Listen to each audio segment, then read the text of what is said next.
یہ میرے صاحب یروشلم سینٹرل آف پبلک افیئرس ہے، یہ اس کے اندر ایک رپورٹ ہے پاکستان اینڈ اسرائیل ریلیشنز. اس کے بارے میں یہ رپورٹ کہتی ہے کہ جب 14 مئی 1948 کو یہ سب کچھ ہوا ہے تو قائد اعظم محمد علی جناح اس وقت زندہ تھے. انہوں نے چیکوسلوواکیہ سے 3 لاکھ بندوقیں خریدی اور کس کو دی؟ عربوں کو دی، جا کے لڑو.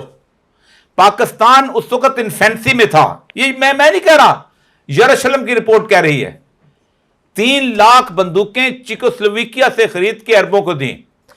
3 طیارے اٹلی سے خریدے گئے اور وہ مصر کو دیے گئے کہ جاؤ جا کے لڑو. جو لوگ کہتے ہیں ہم لڑنے چلے جائیں، یہ قائد اعظم محمد علی جناح. میں یہاں لمبی اس میں نہیں جانا چاہتا، میں پاکستان سے دکھانے کو تیار ہوں کہ یہ ان کی یہ یروشلم سینٹر پبلک افیئرس کے اندر وہ جو تھیسس ہوا ہے یونیورسٹی کے اندر، اور جس کے اندر اس نے کہا ہے کہ وہ جو رپورٹ ہمیں کس نے بتایا، ہمیں بتائیے. دیکھیں، during the Israel war of independence, یہ اسرائیل کا وہ ان کا تھیسس ہے وہاں کا. 1947 to 1949 Israel's diplomatic mission to Washington received information that Pakistan is trying to provide military assistance to the Arabs, including rumors that the Pakistan battalion would be sent to Palestinians to fight alongside them. Pakistan bought, میں 50,000 زیادہ کر گیا ہوں, 250,000 rifles in Czechoslovakia that apparently were meant to the Arabs. Also, it became known that Pakistan bought 3 planes in Italy for the Egyptians. کون کہتا ہے کہ ہم فورسز نہیں بھیج سکتے؟ قائد اعظم کو خوف نہیں تھا اس وقت؟ تو بالکل اس حالت میں تھے کہ ہمارے پاس اکانومی کی صورتحال نہیں تھی. تو ایک تو یہ کہ اس وقت کی صورتحال یہ، اس کے بعد سے لے کے آج تک اب جو جھگڑا ہے اس کے اوپر 2 منٹ کے لیے آنا چاہتا ہوں. یہ جھگڑا ہے کیا اور اس جھگڑے کے اندر پوری دنیا کیوں خاموش ہے؟ تو میرے نبی کیا کہتے ہیں؟ عمران البیت المقدس خراب الیسر. اور ان کا دعویٰ کہاں ہے؟ یہ خیبر کہاں ہے پتہ ہے آپ کو؟ مدینہ سے کتنی دور ہے؟ 45 کلومیٹر یا 60 کلومیٹر، اتنا ہی ہے نا. یہ 3 قبیلے جو تھے، بنو کینقا، بنو خدا اور بنو قریظہ، یہ کہاں رہتے تھے؟ یہ مدینہ میں رہتے تھے. وہ کہتے ہیں یہ ہمارا حق ہے، ہم یہاں آئیں گے، ہم اس کو لیں گے واپس، ہمیں نکالا گیا ہے. یہ جنگ عرب اسرائیل کی نہیں ہے. جو کہتا ہے غلط کہتا ہے. اور یہ وہ جنگ ہے جس کے بارے میں اللہ تبارک و تعالیٰ کے ہاں اس کا جواب دینا پڑے گا. سورہ نساء کی اس آیت کو اگر آپ اٹھا لیں تو نہ بھی وہ مسلمان ہو، ما لکم لا تقاتلون فی سبیل اللہ. اللہ فرماتے ہیں تمہیں کیا ہو گیا ہے کہ تم اللہ کے راستے میں کیوں نہیں نکلتے؟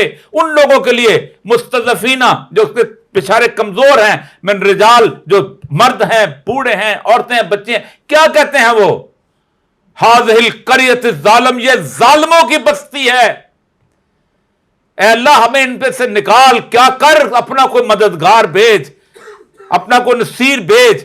یعنی جو اس وقت غزہ کے لوگوں کی مدد کرنے کے لیے جائے گا اللہ کا مددگار ہوگا، اللہ کی طرف سے مددگار ہوگا، اللہ کی طرف سے نصرت کرنے والا ہوگا. غزہ میں عیسائی رہتے ہوں، یہودی رہتے ہوں، ہندو رہتے ہوں، کوئی ہو، بحیثیت مسلمان آپ کا فرض ہے.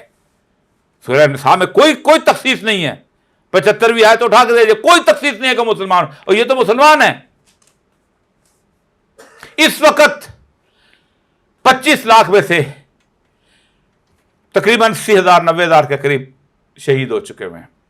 بچے، بوڑھے، جوان. انہوں نے ویسے عیدیں کی ہیں، انہوں نے سب کچھ کیا، ہر چیز، نئے کپڑے. جو سن رہا تھا مجھے وہی تکلیف ہو رہی تھی اس طرف سے. ان کا اندازہ ہے کہ یہ 25 لاکھ مارنے اتنے آسان نہیں ہیں. یہ 25 لاکھ یوں کھڑے ہو گئے ہیں جیسے احد اور بدر اور خندق میں لوگ کھڑے ہوئے تھے. کبھی سورہ احزاب پڑھیے، اس پہ بات ختم کرتا ہوں. سورہ احزاب میں اللہ تبارک تعالیٰ 2 رویوں کی نشاندہی کرتا ہے. ایک ہے میرے آپ کے رویے، اور ایک ہے جو مسلمان کے رویے.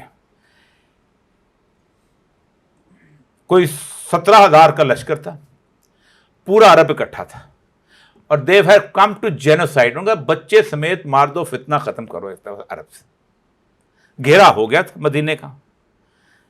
حضرت سلمان فارسی کے کہنے کے اوپر خندق ہو گئی تھی، خود گئی تھی. غربت اور بھوس اور افلاس کا ایک عالم تھا کہ بمشکل تمام ایک کھجور صحابی لیتے تھے اور 8 صحابی جو تھے اس کو وہ چوس کے زندگی گزارتے تھے. پتھر بندھے ہوئے تھے. آپ صلی اللہ علیہ وسلم کے 2 بندھے ہوئے تھے، جو آپ کو مشہور واقعہ ہے کہ لوگوں نے کہا یہ آپ اس طرح کہتے آپ ہوا اڑی تو پتھر سے 2 آپ کے بندھے ہوئے تھے. قرآن 2 رویہ کہتے ہیں. ایک وہ تھے جو کہتے تھے کدھر پھنس گئے، اچھے خاصے بچوں کے ساتھ زندگیاں گزار رہے تھے، مدینے میں رہ رہے تھے، باغ تھا، یہ کیا کر دیا محمد صلی اللہ علیہ وسلم نے، اب تو مارے گئے، اب تو گئے، اب تو بھاگ بھی نہیں سکتے. اس طرف باغات ہیں، پیچھے یہودی ہیں، سامنے یہ ہیں، معاہدہ ہے. اور مسلمان پتہ کیا کہتے تھے؟ اب آیا اللہ کا وعدہ، اب پتہ چلے گا کہ نصرت کیسے ہوتی ہے، اب بتائے گا اللہ کے کیسے ہم کم من فئۃ قلیلۃ غلبت فئۃ کثیرہ. یہ 2 مسلمان کا اور منافق کا فرق بتایا اللہ نے سورہ احزاب میں. اس وقت پوری امت سورہ احزاب کی اس کیفیت کا شکار ہے.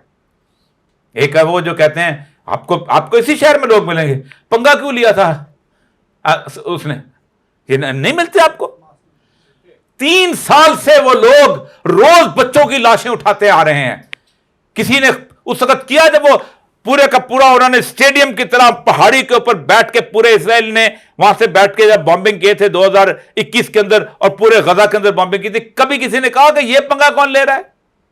یہ میرے پاس تو پوری میں چونکہ لمبی باتیں نہیں کرتا، یہ 300 دنوں کی ایک رپورٹ ہے جس کے اندر کتنے لوگ مرے ہیں، کتنے اسپتال جو ہیں وہ تباہ ہوئے ہیں. آپ خود سوچیں، حیران ہو جائیں گے.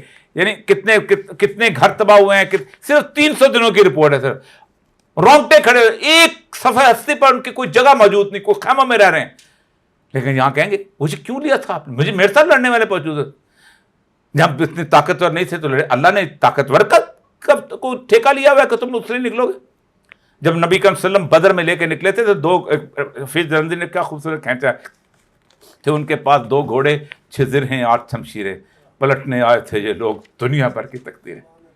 2 گھوڑے 6 زرہیں 8 تلواریں. کسی نے پوچھا یا رسول اللہ مروانے لے جا رہے ہو؟ اسی لیے کہا کم من فئۃ قلیلۃ غلبت فئۃ کثیرہ. ہمیں اپنے بزرگوں کی غلطیوں کا اگر خمیازہ بھگتنا نہیں ہے تو ہمیں کم از کم اتنا ساتھ دینا چاہیے کہ آج اگر غزہ محکوم ہے تو میرے آباء و اجداد کا خون بھی شامل ہے ان کو محکوم کرنے والوں میں.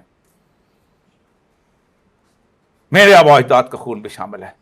ہم لوگوں نے بھی میڈل لیے ہوئے ہیں، ہم نے بھی گیلنٹری ایوارڈ لیے ہوئے ہیں. ہمارے گھروں کے اوپر آپ جو ہے دلمیال کے اندر توپ لگی ہوئی، 304 کے 5 سپاہیوں کا نام والے گئے کہ یہ غزہ میں بھی تھا، یہ فلسطین میں بھی تھا، یہ فلاں بھی تھا. اس رویے کو چھوڑیں گے تو اللہ کی برکت ہوگی. ورنہ پاکستان ہے ٹھیک ہے، دنیا جہان زندگی گزارتی ہے، آپ بھی گزارتے جائیں گے. میں آج 70 سال کا ہونے والا ہو چکا ہوں، تقریباً ہو چکا ہوں. 2 سال اور زندہ رہ لوں گا، لیکن ایک دن تو آنا ہے ایسا کہ جس دن اگر آپ کو یقین ہے کہ وہ دن آنا ہے تو ایک بچہ آپ کے سامنے یوں کھڑا ہوگا. ایک بچہ آپ کے سامنے، جس کے پاس جتنی قوت ہے اتنا بڑا جواب دہ ہوگا. جس کے پاس تلوار ہے وہ تلوار کا جواب دہ ہے، جس کے پاس قلم ہے وہ قلم کا جواب، جس کے پاس ایٹم بم ہے وہ ایٹم بم کا جواب دہ ہے. کوئی اور ملک پاکستان سے زیادہ قیامت کے دن جواب دہ نہیں ہوگا، یاد رکھیں. کوئی اور ملک، کسی ملک کے پاس اس طرح کی اس کی طاقت نہیں ہے. 51 لاکھ فوج امت مسلمہ کی، 51,70,000 فوج. یہ تو روانہ ہو جائیں تو غزہ فتح ہو جاتا ہے. برنائی سے روانہ ہو جائیں تو غزہ فتح ہو جاتا ہے.